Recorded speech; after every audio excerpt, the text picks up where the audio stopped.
ஆளுநர் பேருரைக்கு நன்றி தெரிவிக்கும் தீர்மானத்தின் மீதான விவாதத்திற்கு பதிலுரை மாண்புமிகு முதலமைச்சர் அவர்கள்.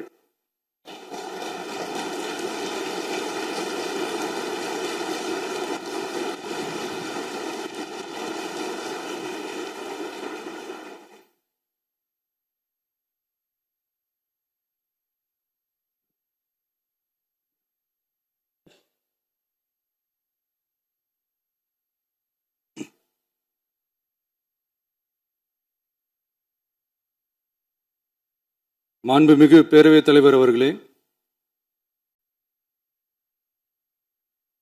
மாபெரும் தலைவர்கள் வழிநடத்திய மாண்பும் மாபெரும் வரலாற்று சிறப்பு கொண்ட இந்த சட்டமன்ற பேரவையின் 17வது சட்டமன்ற பேரவைக்கு நம்மையும் நம்ம தமிழக வெற்றி கழகத்தை சார்ந்த சட்டமன்ற உறுப்பினர்களையும் தேர்ந்தெடுத்து அனுப்பின நிரந்தரமாக என் நெஞ்சில் குடியிருக்கும் தாயன்புமிக்க தமிழக மக்கள் அனைவருக்கும் என்னுடைய மனப்பூர்வமான நன்றிகள். 17வது சட்டமன்ற கூட்டத்தொடரின் முதல் ஆளுநர் உரையின் மீதான நன்றி தெரிவிக்கும் தீர்மானத்திற்கு பதிலுரை வழங்க வாய்ப்பளித்த மாண்புமிகு பேரவைத் தலைவருக்கு நம் வணக்கத்தை தெரிவித்துக் கொள்கிறோம். மாண்புமிகு பேரவைத் தலைவர் அவர்களே, இந்த 17வது மாமன்றத்தில் அதிகப்படியான 12 கட்சிகளை சேர்ந்த பிரதிநிதிகள் தேர்ந்தெடுக்கப்பட்டிருக்கும். நாம கொள்கை ரீதியாகவும் நிலைப்பாடு ரீதியாகவும் வேறுபட்டு இருந்தாலும் மக்கள் பணி செய்வதுதான் நம்ம எல்லாருக்கும் பிரைமரியா இருக்கிற ஒரே எய்ம். அந்த வகையில தான் நம்ம எல்லாருமே நம்ம மக்களால் அங்கீகரிக்கப்பட்டு சட்டமன்றத்திற்கு வந்திருக்கிறோம். அதனால நாம கருத்தால் வேறுபட்டாலும் மக்கள் சேவை என்ற நோக்கத்தில் நம்ம மாநிலம் சார்ந்த விஷயங்கள்ல நம்ம எல்லாரும் ஒன்றிணைந்து பயணிச்சா நம்ம தமிழ்நாடு என்னைக்கும் எதிலையும் முதன்மை மாநிலமாக திகழும். ஆளுநர் உரைக்கு நன்றி தெரிவிக்கும் தீர்மானத்தில் பேசின மாண்புமிகு உறுப்பினர்களுக்கு நன்றி. எதிர்த்து பேசினாதான் எதிர்கட்சின்னு ப்ரூவ் பண்ண முடியும்னு நினைச்சுக்கிட்டு பேசின எதிர்கட்சியை சேர்ந்த எதிர்கட்சி தலைவர் உள்ளிட்ட மாண்புமிகு உறுப்பினர்களுக்கும் வணக்கமும் நன்றியும். பதிலுரை வழங்குற அதே நேரத்தில் நம்மளை சட்டமன்ற உறுப்பினராக தேர்ந்தெடுத்த பெரம்பூர் தொகுதி மக்களுக்கு நம்மளோட நெஞ்சார்ந்த நன்றிகள். அதே மாதிரி ராஜினாமா பண்ணிட்டாலும் நம்மளை தேர்ந்தெடுத்த திருச்சி கிழக்கு மக்களுக்கும் இந்த மன்றத்தில் நம்மளோட நன்றியை பதிவு செய்கிறோம். அப்புறம் நம்மளோட அரசியல் பயணத்தை பற்றியும் கொஞ்சம் பதிவு செய்ய விரும்புகிறோம். நாம் ஏதோ ஷூட்டிங்லேருந்து நேராக வந்து சிஎம் ஆன மாதிரியே சில பேர் ஒரு இமேஜ் கிரியேட் பண்ணுறாங்க. அவங்களுக்கு அவங்க ஆசைப்படுற லாங்குவேஜ்லேயே சொல்கிறோம், அது வெறும் ரீல் தான், ரியல் கிடையாது.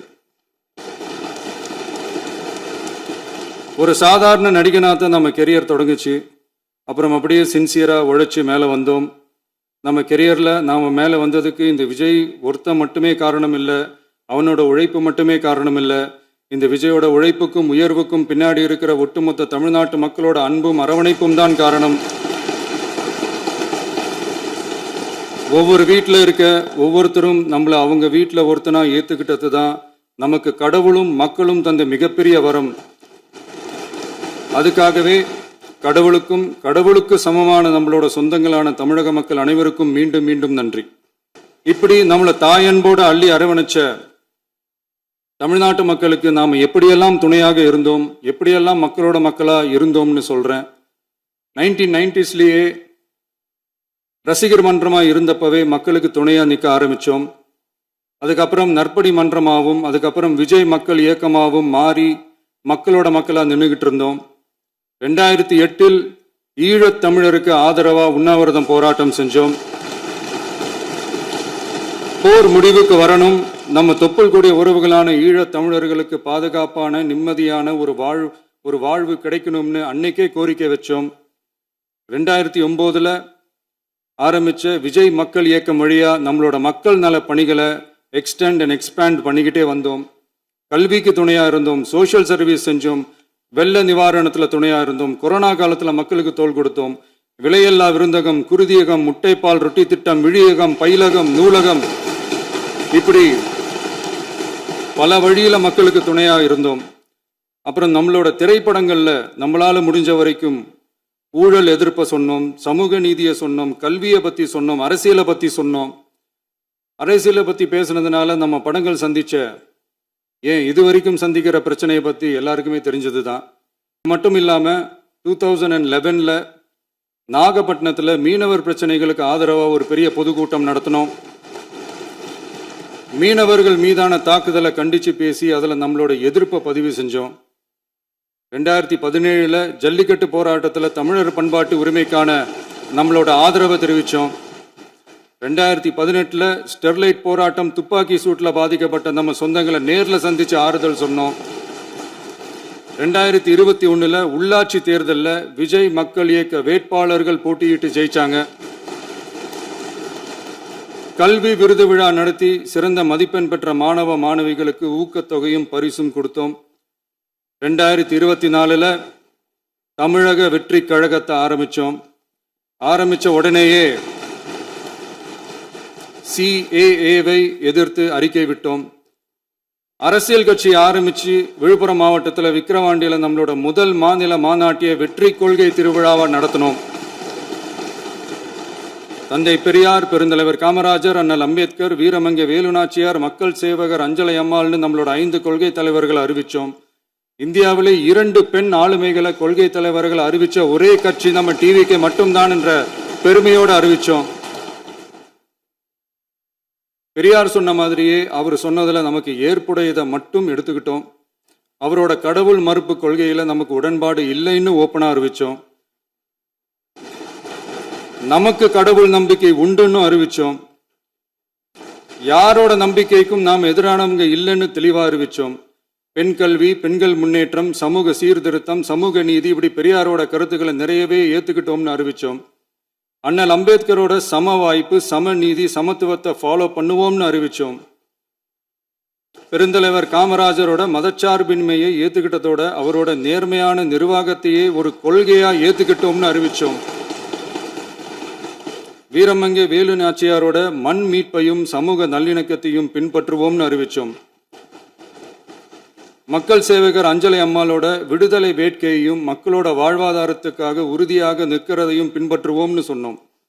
எல்லாருக்கும் எல்லாமும் கிடைக்கணும், எம் மதமும் நம் மதம்னு சொல்லி மதச்சார்பற்ற சமூக நீதி தான் நம்ம கொள்கைன்னு அறிவித்தோம். நம்ம கொள்கை எதிரி யாரு, அரசியல் எதிரி யாருன்னு ஓப்பனா அறிவித்தோம். எல்லாத்துக்கும் மேல பிறப்புக்கும் எல்லா உயிருக்கும்ன்றத நம்மளோட அடிப்படை அரசியல் கோட்பாட்டா அறிவிச்சுட்டு தான் அரசியலுக்கே வந்தோம். நம்ம மதுரை மாநாட்டில் நம்மளோட தேர்தல் அரசியல் மற்றும் ஆட்சி அதிகார அரசியல் வழிகாட்டியா அறிஞர் அண்ணாவையும் புரட்சி தலைவர் எம்ஜிஆரையும் ஏற்றுக்கிட்டதா அறிவித்தோம். அப்புறம் இன்னனையும் நாம் இங்கே பதிவு செஞ்சே ஆகணும். எல்லாரும் கட்சி ஆரம்பிச்சுட்டு தான் ஒவ்வொரு வீட்டுக்குள்ளேயும் போவாங்க. ஆனால் நாம் ஒவ்வொரு வீட்டுக்குள்ளேயும் போனதுக்கு அப்புறம் தான் கட்சியவே ஆரம்பிச்சிருக்கிறோம். ஒவ்வொரு வீட்டில் ஒவ்வொருத்தரும் நம்மளை அவங்க பிள்ளையா, மகனா, அண்ணனா, தம்பியா ஏற்றுக்கிட்டதும் இயல்பாக நடந்துச்சு. தமிழ்நாட்டு மக்களோட மனசுக்குள்ளே போகிறதுக்கு நாம பட்ட பாடு நமக்கு மட்டும்தான் தெரியும். இதெல்லாம் புரிஞ்சாலும் புரியாத மாதிரி இருக்கிறவங்க தான் நம்மளை நடிகன் என்று சொல்லியும் நம்ம கட்சியை நடிகன் கட்சின்னு சொல்லியும் சில நக்கல், நையாண்டி இதெல்லாம் பேசுவாங்க. அதை பற்றி நமக்கு கவலை இல்லைன்னுவீங்க. இப்படி நம்ம அரசியல் பயணம் ரொம்ப டிரான்ஸ்பரண்டாக தான் ஆரம்பிச்சிருக்கு. இந்த 2026 தேர்தலில் கூட்டணியே இல்லாமல் தனியாக நின்னோம். மக்கள் நம்மளை தெளிவாக புரிஞ்சுக்கிட்டதாலையும் நம்ம டிவிகே தோழர்களோட உழைப்பாலையும் நாம் 35% வாக்குகளை வாங்கினோம். 1,72,00,000 வாக்குகளோட தமிழ்நாட்டிலேயே தனி பெரும் கட்சியாக வந்தோம். தமிழக மக்களாலையும் நம்மளோட ஆதரவு இயக்கங்களாலையும் இதோ இன்னைக்கு இங்கே நம்ம டிவிகே ஆளும் கட்சியாக உட்கார்ந்துருக்கிறோம். இந்த ஆளும் கட்சியாக ஆனதும் அவ்வளவு சாதாரணமாலாம் நடந்துடல. 2.25 வருஷத்தில் ஆட்சிக்கு வந்துட்டீங்கன்னு ரொம்ப கிண்டலா கேலியா சிலர் பேசுகிறாங்க. எங்களோட இந்த 2.25 வருஷ டிராவலில் எவ்வளவு வலியும் வேதனையும் இருக்குது. நம்மளோட மக்கள் சந்திப்புக்கே அவ்வளவு இடையூறு, அவ்வளவு தடைகள், ஊர் உலகத்தில் யாருக்கும் இல்லாத ஒன்றா நமக்கு மட்டுமேன்னு தனியாக ஸ்பெஷலாக எக்ஸ்க்ளூசிவாக நிறைய நிபந்தனைகள், நெருக்கடிகள், கட்டுப்பாடுகள், நம்மளை சந்திக்க வர்ற மக்களுக்கு சரியான பாதுகாப்பு இல்லாமல், நம்ம கூட்ட நிகழ்ச்சிக்கு போதுமான பாதுகாப்பு இல்லாமன்னு இன்னும் வெளியே சொல்ல முடியாத நிறைய சூழ்ச்சிகள் எல்லாத்தையும் தாண்டி தான் நாம் இந்த இடத்துக்கு வந்திருக்கிறோம். But still miles to go. நம்ம டிராவல்ல எல்லாத்துக்கும் உச்சமா நம்மளோட சொந்தங்கள், நம்மளோட உறவுகள், 41 பேர் கரூர் சம்பவத்தில் இழந்த வேதனை எல்லாம் எப்படி சொல்றதுனே தெரியல. நம்ம மனசை விட்டு என்னைக்கும் அந்த வலியும் வேதனையும் நீங்கவே நீங்காது. அதுலேயும் நம்ம மேலேயே பழி போட்ட கொடுமையெல்லாம் இருக்கும் பாருங்க, அதெல்லாம் வேற லெவலுங்க. என்னத்துக்கு அப்படியெல்லாம் செஞ்சாங்கன்னு தெரியல. அரசியல்னா இப்படியெல்லாம் கொடூரமாக இருக்கணுமா என்ன? சரி விடுங்க. இந்த விஜய் இவனோட மக்களுக்காக எதையும் தாங்க தயாராகிட்டான். இவ்வளவு பெயின்ஃபுல்லான நம்ம பொலிட்டிக்கல் டிராவல்ல நம்மளோட மிகப்பெரிய ஆறுதலும் பலமும் என்ன தெரியுமா? என் நெஞ்சில் குடியிருக்கும் என்னோட தமிழ்நாட்டு மக்களும், என் உயிருக்கு உயிரான என்னோட தோழர்களும் தான். அவங்களோட பலத்தால தான். அன்னைக்கு 1967 முன்னாள் முதல்வர் மாண்புமிகு அறிஞர் அண்ணா அவர்கள் தலைமையில் அமைஞ்ச சாமானியர்களோட ஆட்சி மாதிரி, 1977 முன்னாள் முதல்வர் மாண்புமிகு புரட்சி தலைவர் எம்ஜிஆர் அவர்கள் தலைமையில் அமைஞ்ச மிக சாமானியர்களோட ஆட்சி மாதிரி, இதோ இன்னைக்கு அதே வரிசையில் 2026 சட்டமன்ற தேர்தலில் இந்த விஜயோட தோழர்கள் இடம்பெற்ற ஒரு மிக மிக சாமானியர்களின் ஆட்சி அமைஞ்சிருக்கு. வாகை சூடும் வரலாறு திரும்பி இருக்கிறது. இப்படி ஒரு தீர்ப்பை மக்கள் அளிச்சதுனால தான் தமிழக வரலாற்றில் ஒரு மகத்தான கூட்டணி ஆட்சியை நாம் அமைச்சிருக்கிறோம். இளைஞர்களால் என்ன செய்ய முடியும், பெண்களால் என்ன செய்ய முடியும்னு கேட்டவங்களுக்கான பதில் தான் இன்னைக்கு அமைஞ்சிருக்கிற நம்ம ஆட்சி. ஒரே ஒரு குடும்பம் மட்டும் முக்கியம்னு சொல்றது நம்மளோட ஆட்சி அதிகார அரசியல் இல்லை.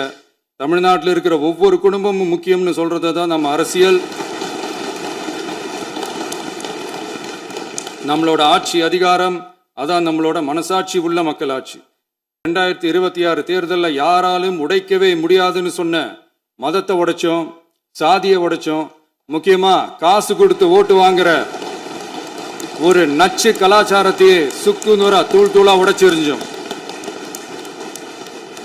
நாம கிளீன் கவர்னன்ஸ் அண்ட் குட் கவர்னன்ஸ்ல உறுதியா இருக்கிறோம். இப்ப மட்டும் இல்லை, எப்பவுமே இப்படிதான் இருப்போம். இதுல 100% இது உண்மைன்றதுனால தான் பாரம்பரியமான தினத்தந்தி பத்திரிகை ஊழலின் ஊற்றுக்கண் அடைக்கப்படுகிறதுன்னு 16/6/2026 அன்னைக்கு ஒரு தலையங்கமே எழுதியிருக்கு. ஒரு தவறு செய்தால், அது தெரிந்து செய்தால் அவன் தேவன் என்றாலும் விடமாட்டேன் என்று எம்ஜிஆர் அன்று பாடினார். அதை இன்று விஜய் செயலில் காட்டுகிறார்னு அந்த எடிட்டோரியல்ல எழுதியிருக்கு. இந்த நேரத்தில் தினத்தந்திக்கு நம்மளோட நன்றியை தெரிவிச்சுக்கிறோம். அரசியலுக்கு வந்து 2 வருஷம்தான் ஆகுது. உங்களுக்கு என்ன தெரியும், உங்களால் என்ன முடியும்னு கேலியா கேட்டவங்களுக்கு தினத்தந்தியோட பதிலை இப்போதைக்கு போதும்னு நினைக்கிறேன். என்னென்னமோ செய்வான்னு சொல்றானே இந்த விஜய். பல வருஷமா இருக்கிற ஒரு பதவி வெறி பிடிச்ச அரசியலை உடைச்சி எப்படி செய்வான்னு நம்ம மக்களை யோசிச்சிருவாங்க. இதோ இப்போ நம்ம மக்களுக்கு புரிஞ்சிருக்கும். இப்பவும் சொல்றோம், இது வெறும் ஆரம்பம் தாங்க. இந்த மாபெரும் சபையிலிருந்து கேட்கிற மக்களே, நமக்கு கொஞ்சம் அவகாசம் கொடுங்க. இதுக்கு முன்னாடி, அதாவது 2017 கடைசியில இருந்து 2026 ஏப்ரல் வரைக்கும் இருந்த புண்ணியவான்கள் ஆட்சியில ஒவ்வொரு டிபார்ட்மெண்ட்லையும் போட்ட ஏராளமான ஓட்டைகளை அடைச்சிக்கிட்டே படிப்படியா மக்களுக்கு நல்லதையும் செஞ்சுக்கிட்டே வருவோம். அதனாலதான் நமக்கு எதிராக யார் யாரோ சேரவே மாட்டாங்கன்னு நினைச்சவங்கலாம் ஒன்னா சேர்றாங்க. நம்ம ஆட்சிக்கு டேட்டு குறிக்கிறாங்க.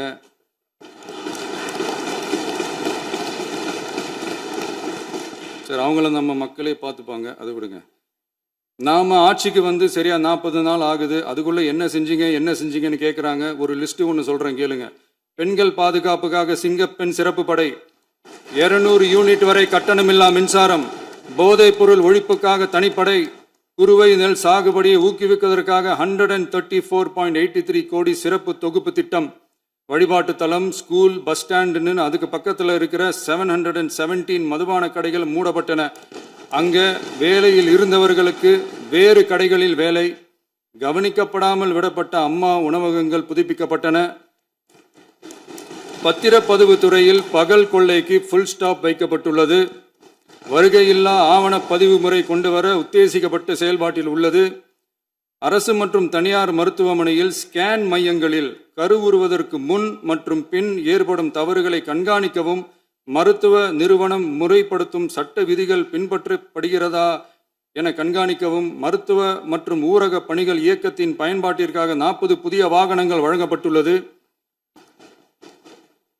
கூட்டுறவு வங்கியின் ஏழை எளிய மக்கள் வாங்கிய கடனுக்கு முதல் முத்தாய்ப்பாக ரூபாய் 2045 கோடி தள்ளுபடி வழங்கி ஆணையிடப்பட்டுள்ளது.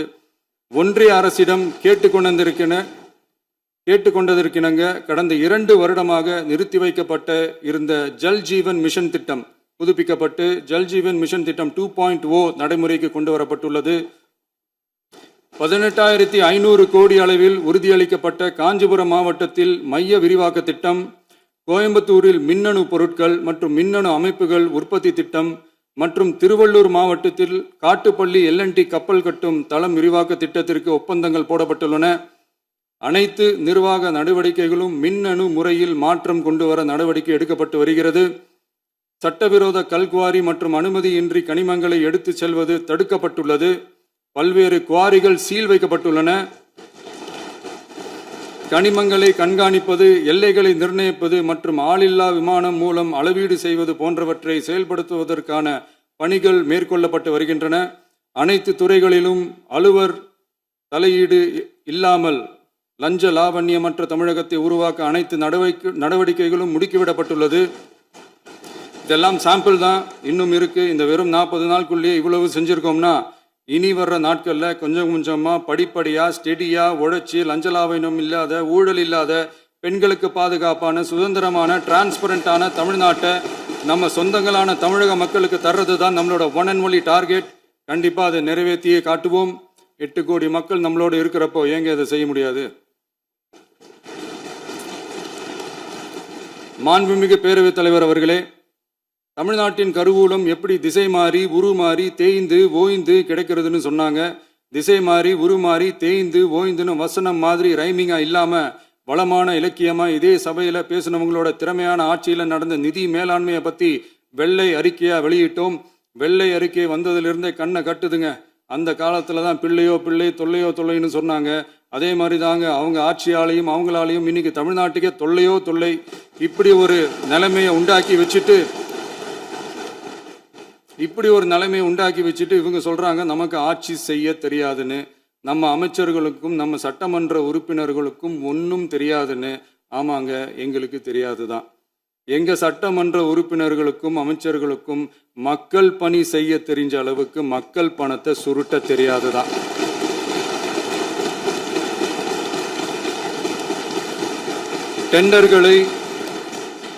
டெண்டர்களை முறைப்படுத்த தெரிஞ்ச அளவுக்கு அதோட ரேட்டை உயர்த்தி ஊழல் செய்ய தெரியாதுதான். பதவி உயர்வு வழங்கவும் பணி இடமாற்றம் கலந்தாய்வு நடத்தவும் தெரியுமே தவிர பதவி உயர்வுக்கும் பணியிட மாற்றத்திற்கும் பணம் பறிக்க தெரியாதுதான். புதிய பணியிடங்கள் உருவாக்க தெரியுமே தவிர அந்த பணியிடங்களை பணத்துக்கு விற்க தெரியாதுதான். கோயில்கள்ல நடக்கிற நிர்வாக சீர்கேட்டை தடுக்க நீங்க பேசுங்க, நீங்க கண்டினியூ பண்ணுங்க. கோயில்கள்ல நடக்கிற நிர்வாக சீர்கேட்டை தடுக்க தெரியுமே தவிர கோயில் பணத்தை கொள்ளையடிக்க தெரியாதுதான். தங்கத்தை உருக்கி தாரை வார்க்க தெரியாதுதான். கனிம வளத்தை பாதுகாக்க தெரிஞ்ச அளவுக்கு கனிமத்தை வித்து கொள்ளையடிக்க தெரியாதுதான். அரசு வருமானத்தை அரசு கஜானாவுக்கு மாத்த தெரிஞ்ச அளவுக்கு அந்த பணத்தை தனிப்பட்ட கஜானாவுக்கு மடை மாத்த தெரியாதுதான். போதை கலாச்சாரத்தை தடுக்க தெரிஞ்சவங்களுக்கு போதை கலாச்சாரத்தை வளர்க்க தெரியாதுதான். நம்ம குடும்பத்தில் இருக்கிற பாட்டி, அம்மா, அக்கா, தங்கச்சி, குழந்தைங்களை, பெண்களை மதிக்க தெரிஞ்சவங்களுக்கு ஓசி பஸ், 1000 ரூபாய் கேஸு, இப்படிலாம் பேச தெரியாதுதான். எங்க உறுப்பினர்களுக்கும் அமைச்சர்களுக்கும் மக்கள் சேவை தெரிந்த அளவிற்கு சுயநல தேவையை செஞ்சிக்க தெரியாதுதான். அதனாலதான் சொல்றோம், எங்களை பார்த்து எதுவும் தெரியாதுன்னு சொல்றவங்களுக்கு சொல்றோம், இதெல்லாம் எங்களுக்கு தெரியாதுதான். உங்களை மாதிரி முறைகேடுகளை செய்யறத நாங்க தெரிஞ்சுக்கவும் போறதில்ல, தெரிஞ்சுக்கவும் ஆசைப்படல. அத கடைசி வரைக்கும் எங்களுக்கு தெரியாமலே இருந்துட்டு போகட்டும். அதனால நாங்களும் எங்க மக்களும் வெரி வெரி ஹாப்பி தான். மாண்புமிகு பேரவைத் தலைவர் அவர்களே, எதிர்ப்பவர்கள் எதிர்க்கட்சி என்பதற்காக எங்கள் ஆட்சி மீது 1000 பழி போடலாம். ஆனாலும் தமிழக மக்களுக்கு உண்மையை உணர்த்த வேண்டியது நம்மளோட கடமை. மின்வெட்டை பொறுத்தவரை தமிழ்நாடு மின்மிகை மாநிலமாக இருந்தாலும் கடந்த காலங்களில் ஏற்பட்ட நிர்வாக குளறுபடிகளும் மின்சார சாதனங்கள் மற்றும் மின் மாற்றிகளில் ஏற்படும் பழுதாலும் வேண்டுமென்றே சிலரின் நடவடிக்கைகளாலும் இந்த மின்வெட்டிற்கு காரணமாக உள்ளது. மின் விநியோக மீட்பு நடவடிக்கைகளை ஒருங்கிணைப்பதற்காக எதிர்பாராமல் இரவு நேரங்களில் ஏற்படும் மின் தடங்களை விரைந்து சரி செய்வதில் 10 உயர்மட்ட கண்காணிப்பு குழுக்கள் மற்றும் 125 சிறப்பு மின் தடை நீக்க ரோந்து வாகனங்கள் வழங்கப்பட்டு 24 மணி நேரமும் கண்காணிக்கப்படுகிறது. கூடுதலாக தற்போது 77 புதிய மின் தடை நீக்க மையங்களும் உருவாக்கப்பட்டுள்ளன. விரைவில் இந்த மின்வெட்டு நிலைமை அறவே நீக்கப்படும். மாண்புமிகு பேரவைத் தலைவர் அவர்களே, நம்ம விவசாயிகள் எல்லாரும் நம்மளை நல்லா புரிஞ்சுக்கிட்டு தமிழக வெற்றி கழகத்தை ஏத்துக்கிட்டாலும் எதிர்கட்சிகளோட தூண்டுதலால சில இடங்கள்ல சில போராட்டங்கள் நடக்குது. எதிர்கட்சிகள் என்னதான் சித்து வேலை செஞ்சாலும் விவசாய பெருமக்கள் எல்லாரும் நம்ம ஆட்சி அவங்களுக்கான ஆட்சி தான் நல்லா புரிஞ்சுதான் வச்சிருக்கிறாங்க. இந்த வருஷம் எல்னினோ விளைவா எப்பவும் இருக்கிறத விட இந்த டைம் மழை குறையுங்கிறதையும் நம்ம விவசாயிகள் உணர்ந்து தான் இருப்பாங்க.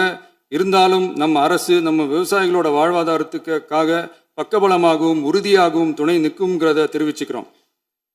நம்ம தமிழகத்தில் ஏற்கனவே நடந்த அதி அற்புதமான சூப்பரான நிர்வாக திறன் கொண்ட 50 வருஷ அரசியல் அனுபவம் கொண்ட 2.0, 3.0, 4.0 பல 0.0 மாடல் ஆட்சி நடத்த கனவு கண்டவங்களோட அட்டகாசமான ஆட்சிக்காரங்க பல்வேறு விதமான நிதி நெருக்கடியை நம்ம மக்களுக்கு நமக்கும் பரிசா கொடுத்துட்டு போய் இருந்தாலும் கூட்டுறவு வங்கிகளின் மூலம் 75,000 வரை பயிர்கடன் பெற்று குறு சிறு இதர பெரு விவசாயிகளுக்கு 100% முழுமையான பயிர்கடன் தள்ளுபடியும் 75,000க்கு மேல் கடன் பெற்றவர்களுக்கு குறைந்தபட்சமாக 35,000 பண பயன் கிடைக்கும் அளவிற்கு மொத்தம் 14,43,504 விவசாயிகளுக்கு ரூபாய் 5,932.23 கோடி பயிர்கடன் தள்ளுபடி வழங்கப்பட்டுள்ளது. மாண்புமிகு பேரவைத் தலைவர் அவர்களே, நாம ஒன்றியத்தில் கூட்டுறவு கூட்டாட்சி, மாநிலத்தில் சுயாட்சி என்ற கொள்கையை கொண்டவங்க தான் ஏற்கனவே அறிவிச்சிருக்கிறோம். தற்போதைய ஒன்றிய அரசு சார்ந்த கட்சியுடன் அரசியலில் கொள்கை அளவில் நேர் எதிராக நிற்கிறவங்க தான் நாம. அதே சமயத்தில் எதுக்கெடுத்தாலும் கண்ணை மூடிக்கிட்டு ஒன்றிய அரசோட மோதல் போக்கை விரும்புறவங்க நாம இல்ல. நமக்கு எப்பவுமே தமிழகத்தின் வளர்ச்சி மட்டும்தான் முக்கியம். அதுக்காக நம்மளோட அரசியல் ரீதியான கொள்கைகளையோ மாநில உரிமைகளையோ கொஞ்சம் கூட விட்டு கொடுக்கவே மாட்டோம். அதுல ரொம்ப தெளிவாகவும் உறுதியாகவும் இருக்கிறோம். இனியும் இப்படித்தான் இருப்போம். அதுல ஒருபோதும் மாற்றமே இருக்காது. அதனால இதுல யாரு திசை திருப்ப வேலையில் ஈடுபட்டாலும் அவங்க எல்லாரும் மக்கள் மத்தியில் தோற்பது உறுதி. எனவே நம்ம மக்களுக்கோ சிறுபான்மை சகோதரர்களுக்கோ நம்ம ஆதரவு இயக்கங்களுக்கோ எந்தவித சந்தேகமும் வேண்டாம். நாம் யாரோட டீமும் இல்ல. நாம எப்பவுமே பியூரான பீப்புள்ஸ் டீம். இன்னும் சொல்ல போனா நாம secular team, social justice team. மாண்புமிகு பேரவைத் தலைவர் அவர்களே, அரசு விழாக்கள், கல்வி நிறுவனங்கள் மற்றும் பல அதிகாரப்பூர்வ நிகழ்ச்சிகளோட தொடக்கத்தில் நம்ம தமிழ்தாய் வாழ்த்த பாடுறது தான் வழக்கமா இருக்கு. தமிழ்தாய் வாழ்த்த பொறுத்த வரைக்கும் நம் அரசு இதுல நம்மளோட உறுதியான நிலைப்பாட்டை ஒன்றிய அரசுக்கு மிக தெளிவா தெரிவிச்சிருக்கு. அது இல்லாம இதில் மாநில அரசின் கொள்கைக்கு ஏற்ப ஒன்றிய அரசின் அறிவிக்கையில் திருத்தம் மேற்கொள்ள கோரிக்கையும் விடுக்கப்பட்டுள்ளது. நீட் தேர்வை பொறுத்தவரை கிராமப்புற மற்றும் பொருளாதார ரீதியாக பின்தங்கிய மாணவர்களுக்கு சமமான வாய்ப்பை வழங்குவதில்லை. மருத்துவ கல்வியில் சமூக நீதி மற்றும் சம வாய்ப்பை நீட் பாதிக்கிறது என்பதை உணர்கிறோம். எனவே மருத்துவ படிப்புகளுக்கான சேர்க்கையை 12ஆம் வகுப்பு மதிப்பெண்களின் அடிப்படையில் நடத்த வேண்டும் என்று நமது அரசு வலியுறுத்தி வருகிறது. மத்திய அரசிடம் நீட்டிலிருந்து தமிழ்நாட்டிற்கு விலக்கு வழங்க வேண்டும் என்று கோரிக்கை விடுத்துள்ளது. மாண்புமிகு பேரவைத் தலைவர் அவர்களே, பேரறிஞர் அண்ணா அவர்கள் தலைமையிலான அரசு 1968 இருமொழி கொள்கையை நடைமுறைப்படுத்தியது. தமிழ் ஆட்சி மொழி, தமிழ் மொழியை பாதுகாப்பது, மாணவர்களுக்கு ஆங்கிலத்தின் மூலம் உலக அளவிலான வாய்ப்புகளை வழங்குவது, எந்த ஒரு மொழியையும் கட்டாயமாக திணிப்பதை தவிர்ப்பது மற்றும் எதிர்ப்பது, நிலத்தின் மொழி மற்றும் பண்பாட்டு அடையாளத்தை பேணுவது என்பதை நம் தமிழக வெற்றிக் கழக ஆட்சி ஏற்றுக்கொண்டுள்ளது. எனவே தமிழ்நாட்டில் தமிழ் ஆட்சி மொழி மற்றும் இருமொழி கொள்கை என்பதில் நமக்கு மாற்று கருத்தே இல்லை.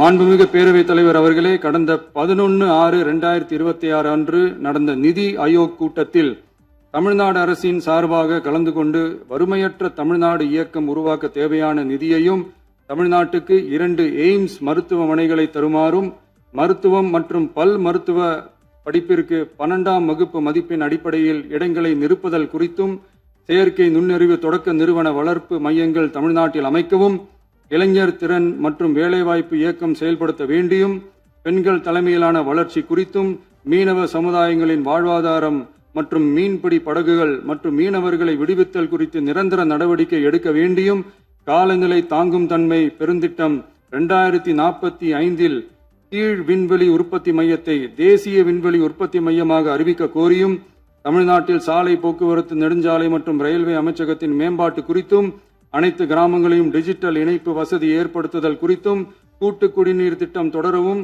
அரசின் விழாக்களில் தமிழ்தாய் வாழ்த்துக்கான முதலிடத்திற்கான கோரிக்கையும், மேகதாது அணை கட்டுமான நிறுத்தத்தை உறுதிப்படுத்தவும், மாநிலத்தின் மீது மும்மொழி கொள்கையை வற்புறுத்தாமல் புதிய கல்விக் கொள்கையை திணிக்காமல் தமிழகத்திற்கான கல்வித் தொகை ரூபாய் 3284 கோடியை விடுவிக்க கோரியும், ஆண்டுதோறும் 5 லட்சம் இளைஞர்களுக்கு உதவித் தொகையுடன் கூடிய பணியினை தொழில்நுட்ப பயிற்சி வழங்க ஒத்துழைப்பு வழங்குமாறும், ஒகேனக்கல் 3ஆம் கட்ட கூட்டு குடிநீர் திட்டத்திற்கான நிதி ரூபாய் 2283.40 விடுவிக்கவும், வேலை வாய்ப்பு மற்றும் வாழ்வாதாரத்துக்கான உத்தரவாத திட்டத்தின் கீழ் வேலை வாய்ப்புகளை உருவாக்க உடனடி நடவடிக்கை மேற்கொள்ள வேண்டியும் மற்றும் திருக்குறளை தேசிய இலக்கியமாக அறிவிக்குமாறும் தமிழ்நாடு சார்பில் பேசியுள்ளோம் என்பதை தெரிவித்துக் கொள்கிறோம்.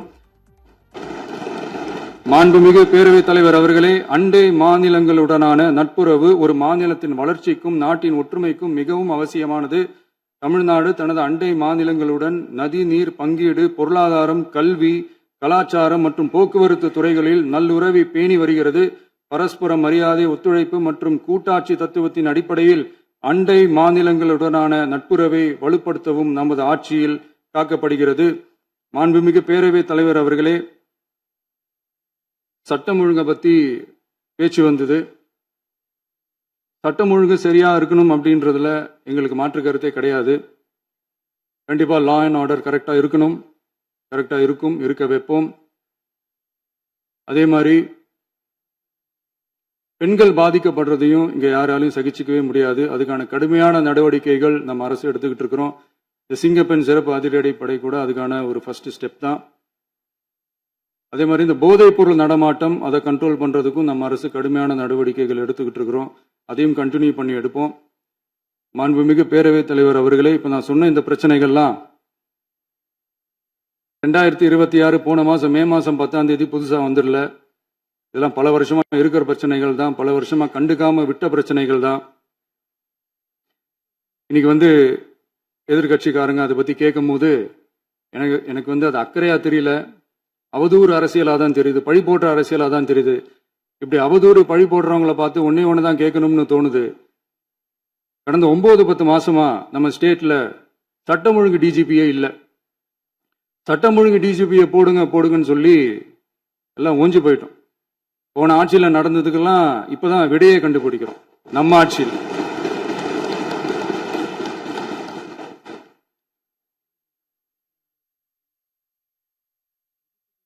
போதைப் பொருள் நடமாட்டம்லாம் தாறுமாற அப்படியே பரவி கொட்டி கிடக்குது. இதெல்லாம் இனிஷியல் ஸ்டேஜ்லயே யார் கண்ட்ரோல் பண்ணியிருக்கணும்? போலீஸ் டிபார்ட்மெண்ட் அப்ப யார் கையில இருந்தது? இத்தனை கேள்வி நம்மளை பார்த்து கேட்கறாங்களே, ஒரே ஒரு கேள்வி தான் நான் கேட்கணும்னு தோணுது. போலீஸ் டிபார்ட்மெண்ட்டை கையில வச்சுக்கிட்டே பிகினிங்லயே இனிஷியல் ஸ்டேஜ்லயே இந்த போதைப் பொருள் நடமாட்டத்தை ஏன் கண்ட்ரோல் பண்ணல? மனசாட்சி உள்ளவங்க இந்த பிரச்சனையெல்லாம் ஏன் நடக்குதுன்றது அவங்களுக்கே நல்லா தெரியும். இன்னைக்கு சட்டம் ஒழுங்கை பத்தி கேள்வி கேட்கக்கூடாதா அப்படின்னா தாராளமா கேட்கலாம். இது ஜனநாயக அரசு, மன்னராட்சியெல்லாம் கிடையாது, மனசாட்சி உள்ள மக்களாட்சி. அதனால கேள்வி கேட்கலாம், எல்லாருக்கும் எல்லா உரிமையும் உண்டு. விமர்சனம் செய்யலாம், எல்லாருக்கும் எல்லா உரிமையும் உண்டு. ஆனா நம்ம ஆட்சியில என்ன நடவடிக்கைகள் எடுத்திருக்கோன்றது தெரிஞ்சுக்கிட்டு அதுக்கேற்ற மாதிரி ஒரு நடுநிலையா பேசுனீங்கன்னா கொஞ்சம் நல்லா இருக்கும். சட்டம் ஒழுங்கை பத்தி யாருக்கு என்ன யோசனை இருந்தாலும், மக்கள் நலனுக்காக யாருக்கு என்ன யோசனை இருந்தாலும் அதை தாராளமாக சொல்லலாம். நம்ம அரசு அது காது கொடுத்து கேட்கும். ஆனா நம்ம அரசினுடைய நிர்வாகத்திறன் அதை பத்தி பேசுறவங்களுக்கு ஊரடிச்சு உலையில போட்டு ஊழல் மேல ஊழலா செஞ்சுக்கிட்டு அதுலேருந்து தப்பிக்கிறதுக்கு பேர் தான் நிர்வாகத்திறன் அப்படின்னு சொன்னா, அப்படிப்பட்ட ஒரு ஊழல் செய்யற நிர்வாகத்திறனை நம்ம அரசு ஒரு நாளும் செய்யாது. பொட்டி பெட்டியா பணத்தை வச்சுக்கிட்டு, பெட்டியை வச்சு எல்லாம் செஞ்சுக்கிட்டு, போதைப் பொருள் பாதுகாவல் கழக மாடல் அரசாங்கம் செஞ்ச ஒவ்வொரு ஊழலா வெளியில வந்துகிட்டு இருக்கு. டாஸ்மாக்ல அது என்னப்பா அது பேரு, பார்ட்டி ஃபண்ட் கட்சி நிதி அப்படின்ற பேர்ல அடிச்ச கொள்ளையெல்லாம் ஒண்ணா இப்போ கவர்மெண்டோட கஜானாவுக்குள்ள கொண்டு சேர்த்துக்கிட்டே இருக்கிறோம்.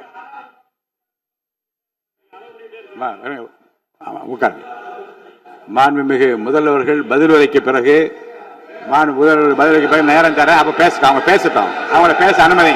உட்காருங்க உட்காருங்க.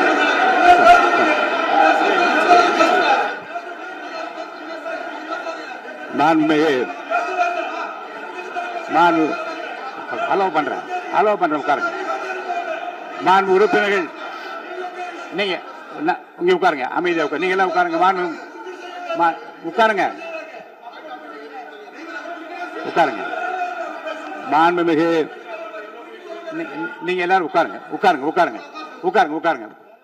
அமைதியா உட்காருங்க. இருங்க, உட்காருங்க. அப்புறம் நீங்க என்ன உட்காருங்க. நான் கொடுப்பேன், உட்காருங்க. நான் பாயிண்ட் ஆஃப் வர கொடுங்க, நான் கொடுக்குறேன். உட்காருங்க.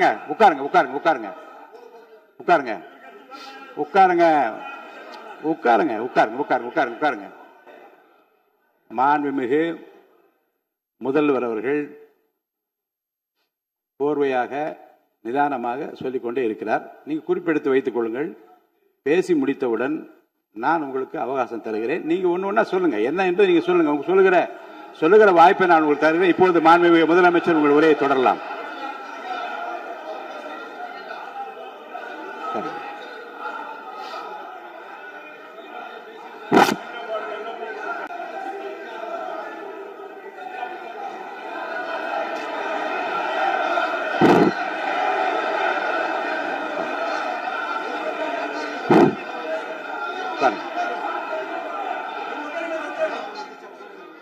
நான் எழுந்த பிறகு உட்கார்றதுதான் முறை. உட்காருங்க, எல்லாரும் உட்காருங்க. தேசிய உட்கார். நான் அலோவ் பண்றேன். உட்காருங்க, அமைதியா உட்காருங்க. நான் அலோவ் பண்றேன். அமைதியா உட்காருங்க. அங்க இருந்து குரல் கொடுக்காதீங்க. உட்காருங்க.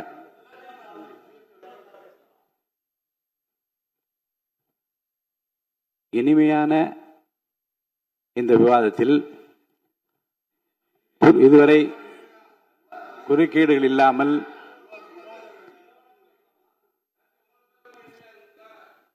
அமைதியா இருங்க. மாண்புமிகு முதல்வர் அவர்கள் பேசி முடித்தவுடன் பாயிண்ட் ஆஃப் ஆர்டர் கேட்டிருக்கேன், நான் அனுமதிக்கிறேன். எதிர்கட்சி தலைவருக்கு மட்டும் நான் அனுமதி தருகிறேன். அவர் எழுந்து பேசலாம். மாண்பு முதலமைச்சர் நீங்க கண்டினியூ பண்ணி முடிக்கலாம். நீங்க எல்லாரும் எழுந்துச்சீங்கன்னா சரி வராது. உட்காருங்க. நான் சொல்லியிருக்கேன். உட்காருங்க.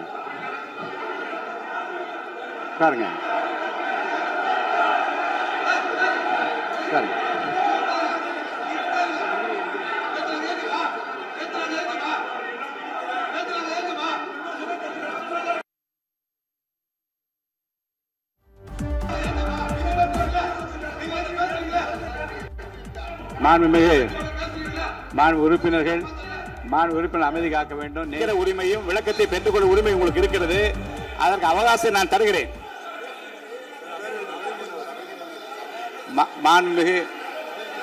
மாண்புமிகு உறுப்பினர்கள் அமருங்க. நான் என் தீர்ப்பை சொல்லுகிறேன். மாண்புமிகு முதலமைச்சர் அவர்கள் பேசி முடித்தவுடன் எதிர்க்கட்சி தலைவருக்கு அந்த வாய்ப்பை நான் தருகிறேன். நிச்சயமா அந்த கேள்வி கேட்கலாம். உட்காருங்க எல்லாரும். பேரவை முன்னவர் பேசுங்க. மாண்பு பேரவைத் தலைவர் அவர்களே, இன்று இவர்கள் முயற்சி செய்வது, அவர் ஆளுங்கட்சியாக இருக்கின்ற போது, இருங்க நான் சொல்லிடுறேன் ப்ளீஸ். ஒரே நிமிஷம் நான் சொல்லிடுறேன் ப்ளீஸ்.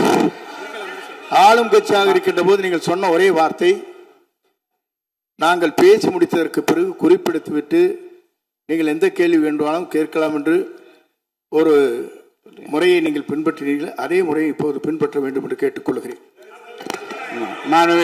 பள்ளிக்கல்வித்துறை அமைச்சர்.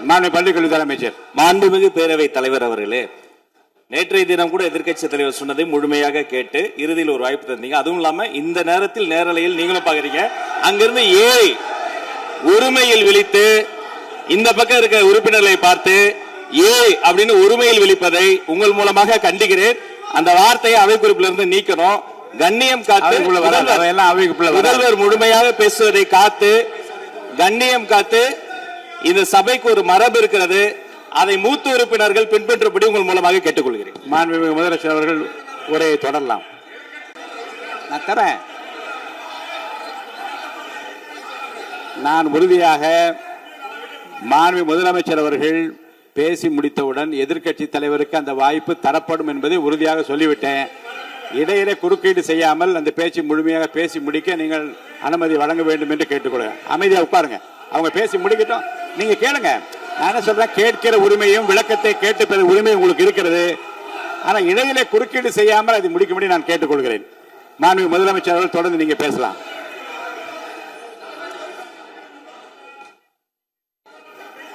எதிர்க்கட்சி தலைவர் அவர்கள் உங்கள் கட்சியினுடைய உறுப்பினரை அமைதிப்படுத்த வேண்டும் என்று நான் கேட்டுக்கொள்கிறேன். உங்களுக்கு வாய்ப்பு தரவில்லை என்றால் அவர் எழுந்து நிற்பதில் நியாயம் இருக்கிறது. வாய்ப்பு தரப்போகிறேன். மாண்புமிகு முதலமைச்சர் அவர்கள் பேசி முடித்தவுடன் உங்களுக்கு வாய்ப்பு தரப்படும். அது வரைக்கும் உங்களுடைய உறுப்பினரை அமைதி காக்க நீங்கள் தான் பார்த்துக் கொள்ள வேண்டும். மாண்புமிகு அவை முன்னவர். மாண்புமிகு பேரவைத் தலைவர் அவர்களே, அவர் அப்போது சொன்னது வேறு, இப்போது நடந்து கொள்கிற முறைகள் வேறாக இருக்கிறது. அன்றைக்கு அவர் சொல்லுகிற போது அமைச்சர் அத்தனை பேரும் பேசி முடித்ததற்கு பிறகு உங்களுடைய கருத்துக்கள் ஏதாவது மறுப்பாலும் தெரிவிக்கலாம்.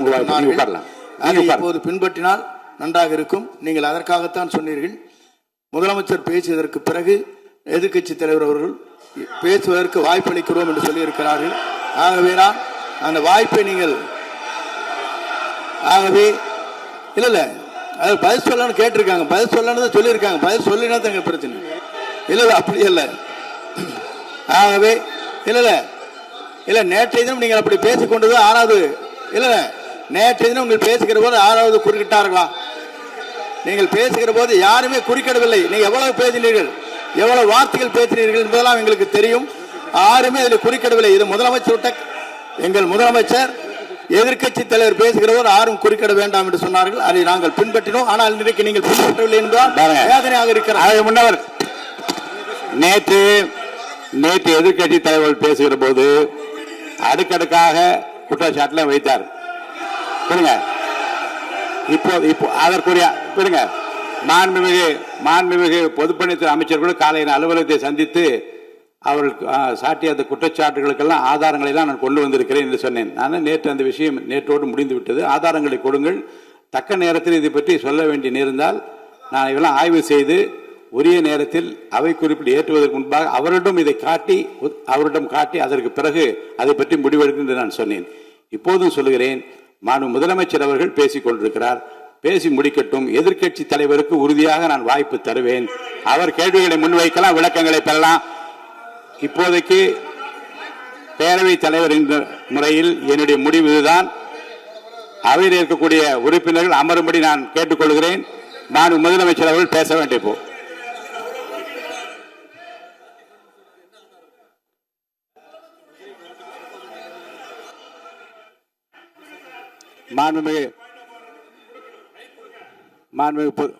இருங்க. அவை முன்னவர் பேரவைத் தலைவர் அவர்களே, நேற்றைய தினம் நீங்கள் முழுமையாக பேசினீர்கள். உங்கள் பேச்சுக்கள் எப்படி இருந்தது என்பதும் நாடு அறியும். இருந்தாலும் கூட நாங்கள் அமைதியாக இருந்தோம்.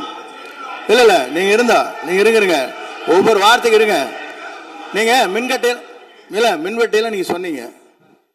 உங்களுடைய முன்னாள் அமைச்சர் ஆற்காடு வீராசாமி இருக்கிற போது மின்வெட்டால் தான் நாங்கள் ஆட்சியே மாறியது என்றெல்லாம் சொன்ன கதையெல்லாம் இருக்கு. அதெல்லாம் சொன்னோம்னாங்க. நாங்களே அமைதியா இருந்தோம். அதுக்காக நீங்க தயவு செய்து எதிர்க்கட்சி தலைவருக்கு வாய்ப்பளிக்கிறார்கள். அந்த வாய்ப்பை நீங்கள் அவர் முதலமைச்சர் பேசியதற்கு பிறகு பேசினால் அழகாக இருக்கும். அவை முன்னர் பள்ளி கல்வித்துறை அமைச்சர். மாண்புமிகு பேரவைத் தலைவர் அவர்களே, அவர் ஒரே ஒரு வார்த்தையை தான் சொன்னார். பார்ட்டி ஃபண்ட் என்ற வார்த்தையை கேட்டு எதிர்க்கட்சி நண்பர்கள் கோபப்படுகிறார்கள். ஆனால் அதன் மீது உங்களுக்கு பாயிண்ட் ஆஃப் ஆர்டர் தருவதாகவும் நீங்கள் வந்து சட்டப்பேரவை தலைவர் சொல்கிறீர்கள். நேற்றைய தினம் இதே போல வெற்றி தலைவர் அவர்களினுடைய வழிகாட்டில் வளர்ந்த நாங்கள் சகிப்புத்தன்மையோடு அவர்கள் பல வார்த்தைகள் சொன்னார்கள். புதிதாக சோஃபா மாடல் என்றார்கள், குதிரை பேரம் என்றார்கள், எத்தனையோ வார்த்தைகள் சொன்ன போது சகிப்புத்தன்மையோடு அதை கேட்டு பொறுமையாக இருந்தோம். இவர்கள் குதிரை பேரம் எல்லாம் அவைக்குள் நீக்கப்பட்டு விட்டது. சரி, சோஃபா மாடல் என்று சொன்னார்கள். ஆதாரம் கேட்டு இப்படி எழுந்து நாங்கள் கொந்தளிக்காமல் ஒரு சட்டமன்றத்தில் ஒரு உறுப்பினர் எப்படி நடந்து கொள்ள வேண்டும் என்பதற்கு எடுத்துக்காட்டாக தமிழக வெற்றி கழகத்தின் உறுப்பினர்கள் நடந்து கொண்டார்கள். இப்போது மதிப்பிற்குரிய எதிர்க்கட்சி தலைவர் அவர்களே, உங்கள் ஊடாக நான் கேட்பது என்னவென்றால், அவர்களினுடைய கட்சி உறுப்பினர்களை அவர் அமைதிப்படுத்தி முதல்வர் அவர்கள் உரையை முழுமையாக கேட்டு சகிப்புத்தன்மைக்கு சட்டமன்றத்தில் இந்த பக்கம் மட்டுமல்ல அந்த பக்கமும் எடுத்துக்காட்டாக இருப்பதற்கு அவர் வழிவகை செய்ய வேண்டும் என்று உங்கள் மூலமாக கேட்டுக்கொள்கிறேன். நான் பொதுப்பணித்துறை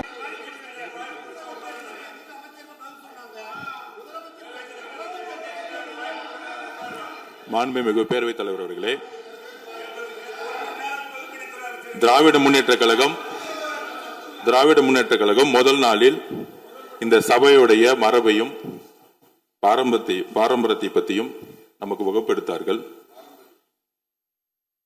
அந்த மரபுப்படி எங்களுடைய தலைவருடைய வழியில் இந்த சட்டசபையுடைய நிகழ்வுகளில் நாங்கள் கலந்து கொண்டிருக்கிறோம்.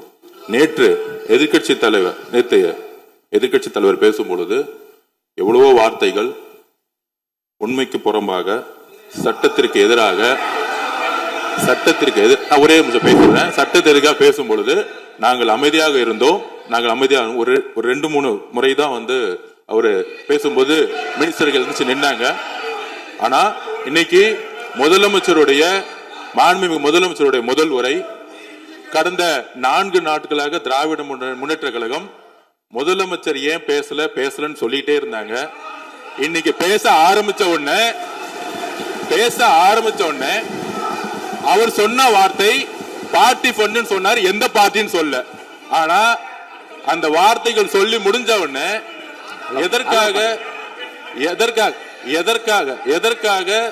எதற்காக முதலமைச்சருடைய பேச்ச இவங்க வந்து குறுக்கிடுறாங்கன்னு தெரியல. நீங்கள் சொன்னதுபடி முதலமைச்சர் பேச வேண்டும். பேசிய பின்பு கருத்துகளுக்கு பதிலளிக்க அவர்கள் பதிலளிக்கும், நாங்களும் பதிலளிக்க தயாரிக்கிறோம். பதிவு பண்றோம். மாண்புமிகு முதலமைச்சர் அவர்கள்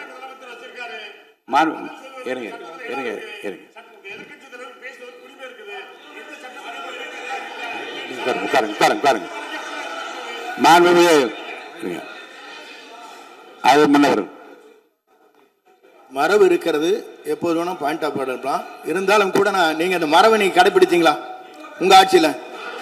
நீங்க முன்னவர் முன்பு எப்படி நடந்தார் என்பதை பற்றியோ முன்பு நடந்த நிகழ்வுகள் பற்றியோ நீங்கள் சொல்லி மீண்டும் இந்த அவையினுடைய மாண்பை குலைக்க வேண்டாம் என்று நான் கேட்டுக்கொள்வது வேண்டாம். இப்போது உள்ள பிரச்சனை, மாண்பு முதலமைச்சர் அவர்கள் தன்னுடைய பேச்சை உறுதி செய்து முடிக்க வேண்டும். அவர் முடித்த பிறகு எதிர்க்கட்சி தலைவருக்கு நான் நிச்சயமாக வாய்ப்பு தருவேன். அவர் கேள்வி கணைகளை தொடுக்கலாம், சந்தேகங்களை கேட்கலாம், விளக்கம் தருவதற்கு மாண்பு முதலமைச்சர் அவர்கள் தயாராக இருக்கின்றார். அமைதியாக அமரும்படி நான் கேட்டுக்கொள்கிறேன். இப்போது நான் அனுமதிக்க முடியாது. மாண்பு முதலமைச்சர் உரையை தொடரலாம்.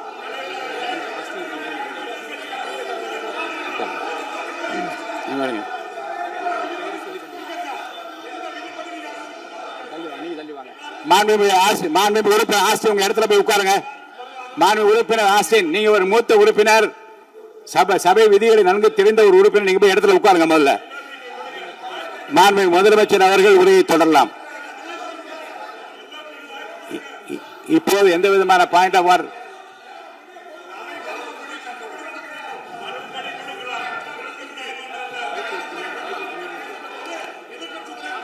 நான் வாய்ப்பு இல்லை என்று சொன்னால் நீ எழுந்து நிற்பதிலே நியாயம் இருக்கிறது. உட்காருங்க. வாய்ப்பு உறுதியாக எதிர்க்கட்சி தலைவருக்கு பாயிண்ட் ஆஃப் ஆர்டர் மட்டுமல்ல, உட்கார்ந்து அவர் பேசிய பேச்சுக்களை என்னென்ன இருங்க என்ன என்ன என்ன என்ன என்ன உங்களுக்கு சந்தேகம் இருக்கிறதோ, வினாக்கள் இருக்கிறதோ அதை நீங்க கேட்கலாம். அவர் பதில் சொல்வதற்கு தயாராக இருக்கிறார். பேசி முடிக்கின்ற வரை அமைதி காக்கும்படி உங்களை நான் கேட்டுக்கொள்கிறேன். மாண்புமிகு எதிர்க்கட்சி தலைவர் முழு ஒத்துழைப்பை நீங்கள் தர வேண்டும் என்று நான் எதிர்பார்க்கிறேன். மைக்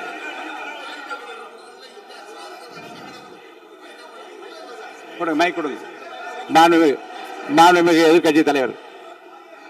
பேரவைத் தலைவர் அவர்களே, நீங்க உட்காருங்க. நேற்று நான் பேசும்போது சில அமைச்சர்கள் குறுக்கிட்டு பேசினாங்க, அதற்கு நீங்க அனுமதி கொடுத்தீங்க. அதே மாதிரி இன்னைக்கு முதலமைச்சர் பேசும்போது சில வார்த்தைகள், தவறான வார்த்தைகள் பேசுறாரு. அவர் பார்ட்டி ஃபண்ட் அப்படின்னு சொல்லியிருக்கிறாரு.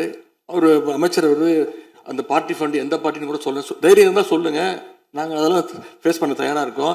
எதையும் ஆதாரத்தோடு எதையும் பேசுங்க. நீங்க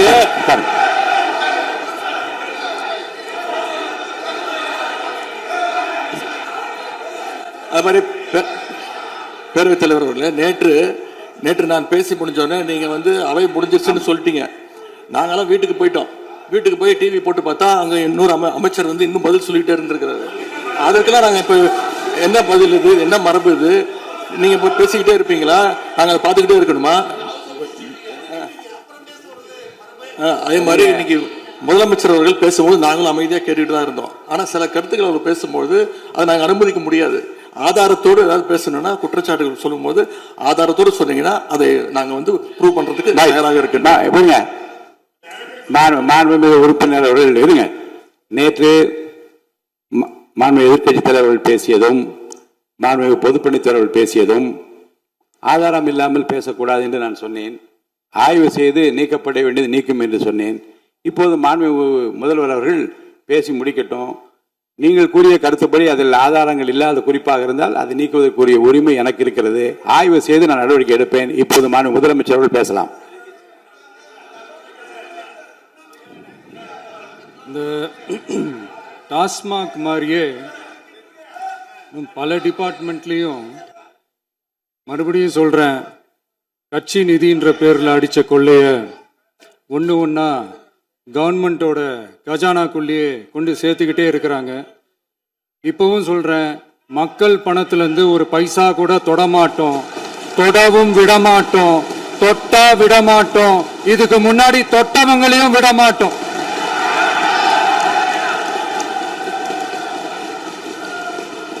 ஒவ்வொரு ஊழலா வெளியில வரும் போலயே ஒவ்வொரு வேஷமா கலைஞ்சிரும் போலவே இங்க இருக்கிற நிறைய பேரு நடுங்கி போய் இதுல நம்ம மேல அவதூறு வேற. இப்ப புதுசா ஒரு வெப்பன் ஒண்ணு கொண்டு வந்திருக்காங்க. அது என்ன தெரியுமா? அவங்க தயவால தான் நம்ம ஆட்சி நடக்குதான். மக்கள் தயவால இந்த ஆட்சி நடந்துகிட்டு இருக்கு.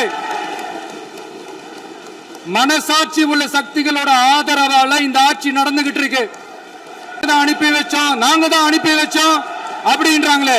அனுப்பி வச்சவங்களுக்கு மினிஸ்ட்ரியில இடம் கொடுத்தா ஏன் கதறீங்க? ஏன் இவ்வளவு கோபம்? ஏன் இவ்வளவு கதறல்? இதுல இன்னொரு முக்கியமான விஷயம், மார்க்சிஸ்ட் கம்யூனிஸ்ட் கட்சி நமக்கு ஆதரவு கொடுத்தது சுயேட்சையா எடுத்த முடிவுன்னு சொல்றாங்க. அதே மாதிரி இந்திய கம்யூனிஸ்ட் கட்சி நமக்கு ஆதரவு கொடுத்தது சுயேட்சையா எடுத்த முடிவுன்னு சொல்றாங்க. இதுல எங்க இருந்து நாங்க தான் அனுப்பி வச்சோம்னா புரியலையே. மக்களுக்கு நல்லா புரியும், எல்லாத்தையும் தெளிவா பார்த்துக்கிட்டு இருக்கிறாங்க.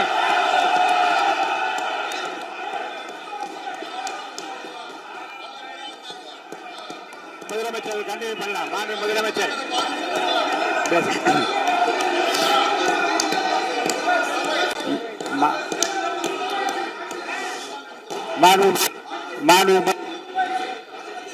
முதலமைச்சர் அவர்கள் கண்டினியூ பண்ணலாம்.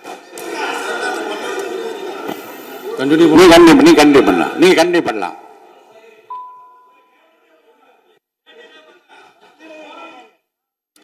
இந்த சமூக நீதி அரசுன்னு சொல்றவங்களை பார்த்து கேட்கிறேன், நம்ம பட்டியலின சகோதரர்களுக்கு எத்தனை அமைச்சர் பதவி கொடுத்தீங்கன்னு கொஞ்சம் சொல்ல முடியுமா?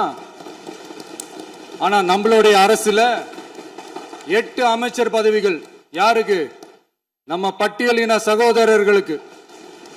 எல்லாம் நம்ம அண்ணன், நம்ம தம்பி, நம்ம தங்கச்சிங்க. அண்ணல் அம்பேத்கர் அவர்களுடைய கிட்டத்தட்ட 100 ஆண்டு கால கனவு இப்ப நிறைவேறி இருக்கு. நான் ஏன் கொஞ்சம் சவுண்டா பேசுறேன் அப்படின்னா அவங்களுக்கு கேட்கணுன்றதுக்காக தப்பா எடுத்துக்காது. அதே மாதிரி பெண்களோட பாதுகாவலர் நாங்க தான் அப்படின்னு சொல்லிக்கிறவங்கள கேட்கிறேன், எத்தனை பெண்களுக்கு அமைச்சர் பதவியில இடம் கொடுத்தீங்க கொஞ்சம் சொல்ல முடியுமா? எங்க அரசுல 4 சகோதரிகளுக்கு அமைச்சர் பதவி கொடுத்திருக்கிறோம்.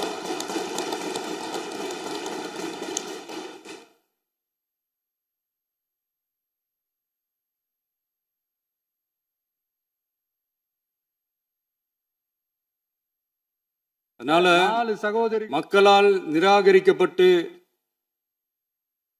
மக்களால் அகற்றப்பட்டவங்களுக்கு ஒன்னே ஒன்று சொல்லிக்கிறோம், தப்பே செய்ய மாட்டோம், ஊழலே செய்ய மாட்டோம், நேர்மையா தான் இருப்போம், நியாயமா தான் இருப்போம் அப்படின்னு சொல்றவங்களால மட்டும்தான் கூட்டணி ஆட்சி அமைக்க முன்வரும். ஆட்சியிலையும் பங்கு அதிகாரத்திலையும் பங்கு கொடுக்க முன்வரும். ஊழல்லையே ஊறி போனவங்களால இந்த கூட்டணி ஆட்சியோ ஆட்சியிலையும் பங்கு அதிகாரத்திலையும் பங்கு கொடுக்க முன்வராது. மெஜாரிட்டி இருந்தாலும் தரமாட்டாங்க, மெஜாரிட்டி இல்லைனாலும் தரமாட்டாங்க. கேட்டா ரெடிமேடா ஒரு பதில் ஒன்று வச்சிருப்பாங்க, கூட்டணி ஆட்சியை மக்கள் விரும்ப மாட்டாங்கன்னு. அதே மக்கள் தான் இப்ப அவங்கள பார்த்து சிரிக்கிறாங்க.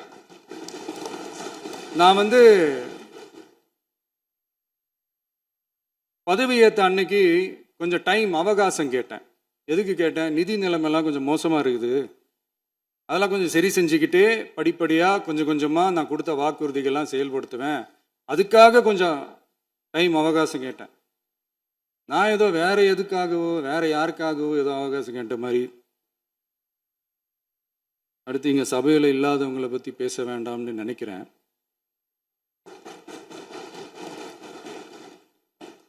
இங்கே நம்மளை பற்றி அவதூறு பரப்புறதோட மட்டும் இல்லாமல் இப்போ நம்ம மக்கள் மேலேயும் அவதூறு பரப்ப ஆரம்பிச்சிட்டாங்க.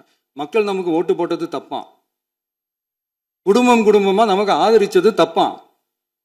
இது இப்போ இல்லை, நான் சொல்றது எம்ஜிஆர் அவர்கள் காலத்திலிருந்தே. அப்பவே அவர் ஜெயிச்சப்போ அதே மக்களை தப்பு தப்பா பேசுறது. மக்கள் என்ன பண்ணிட்டாங்க, எம்ஜிஆர் என்ன பண்ணிட்டாரு, எம்ஜிஆர் என்ன இது பண்ணிட்டாரு. 50 வருஷமா ஒரே டெக்னிக்கா.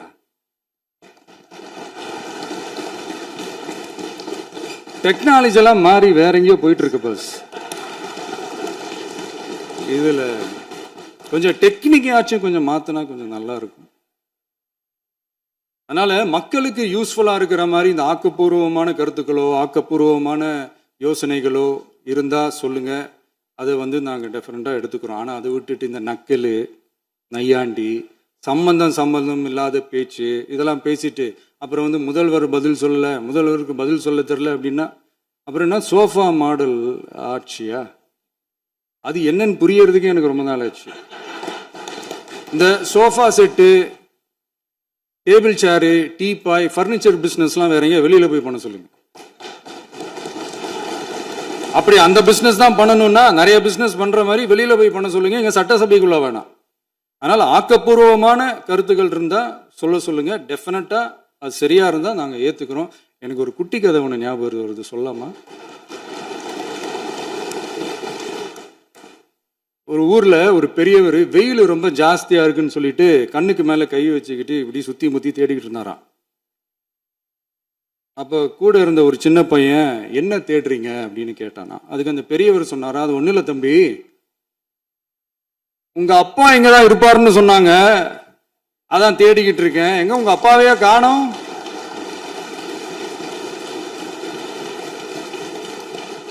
இல்ல அந்த எங்களுக்கும் நக்கலா நையாண்டியா சம்பந்தம் இல்லாத குட்டி கதை இதெல்லாம் எங்களுக்கும் பேச தெரியும். அந்த கதையில பெரியவர் அப்படி சொன்னாராம், தப்பா எடுத்துக்காதீங்க. அந்த கதையில பெரியவர் அப்படி கேட்டாராம். அதனால யாரும் இங்க டென்ஷன் ஆக வேணாம். அதனால இன்னொரு இந்த என்னுடைய உரையை முடிக்கிறதுக்கு முன்னாடி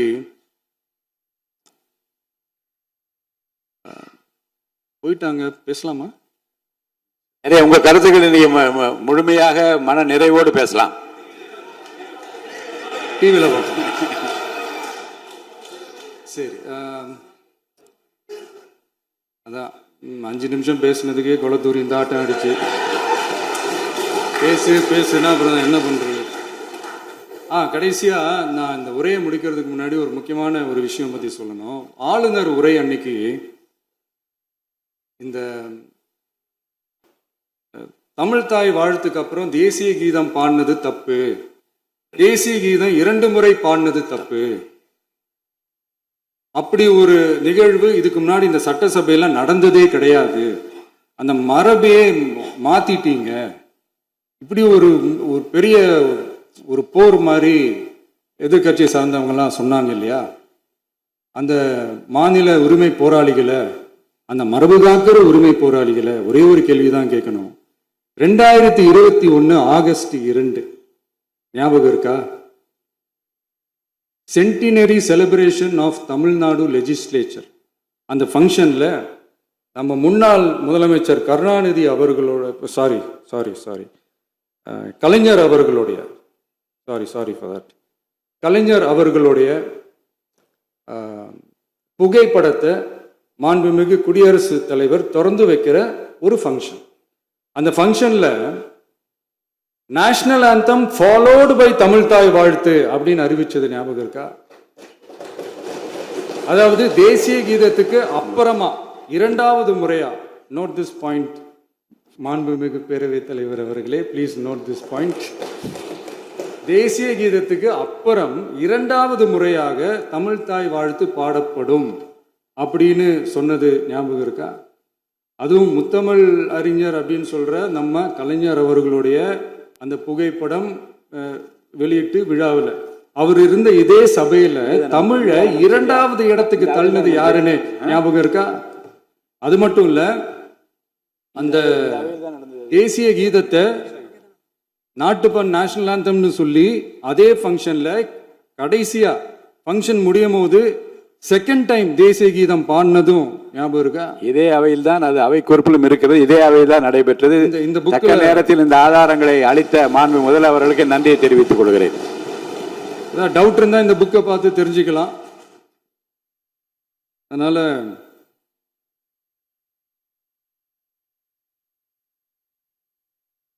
இதெல்லாம் கேட்டாங்கன்னா அது ஜனாதிபதி கலந்துகிட்ட ஃபங்க்ஷன், அதெல்லாம் அப்படிதான், அதெல்லாம் கண்டுக்க கூடாது அப்படின்னு சொல்லுவாங்க. இதே மாதிரி தான் பேசுறது ஒன்று, செய்யறது ஒன்று, பேசுறது ஒன்று. இதெல்லாம் மக்கள் பார்த்துக்கிட்டு இருக்காங்க. எலெக்ஷனுக்கு முன்னாடி தான் அப்படி செஞ்சுக்கிட்டு இருந்தாங்க, இப்போ எலெக்ஷனுக்கு அப்புறம் அதே தான் செய்கிறாங்க.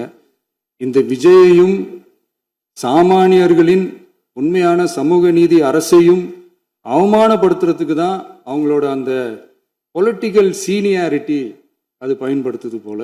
சரி, செய்யட்டும், நல்லா செய்யட்டும். இப்போ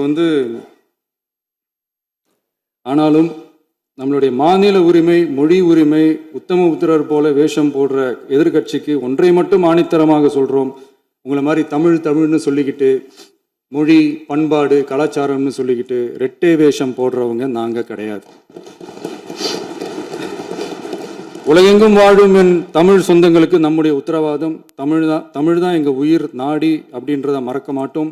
இப்பவும் சொல்றோம், மாநில உரிமையில எப்பவும் உறுதியா இருப்போம். அதே சமயத்துல அரசியல் வேற, ஒன்றிய மாநில அரசுகளுக்கு இடையே இருக்கிற நிர்வாக அணுகுமுறை வேற. இதுல நாங்க ரொம்ப தெளிவா இருக்கிறோம். அதனால எங்களுக்கு பாடம் எடுக்கிறதா நினைச்சுக்கிட்டு உங்க வேஷத்தை நீங்களே கொஞ்சம் கொஞ்சமா கலைச்சிக்கிட்டே வர்றீங்க, மறந்துடாதீங்க. அப்புறம் நேற்று எதிர்கட்சி தலைவர், மாண்புமிகு எதிர்கட்சி தலைவர் பேசும்போது நிறைய பேசினாங்க. அதுல ஒன்று மட்டும், அரசு சொல்றதா நினைச்சுக்கிட்டு நம்மளை இன்டைரக்டா ஈவில் அப்படின்ற அந்த வார்த்தையை யூஸ் பண்ணாங்க. எனக்கு ஒன்று தான் சொல்லணும்னு தோணுது. ஈவில்ஸ்னு டெவில்ஸ் பேசக்கூடாது.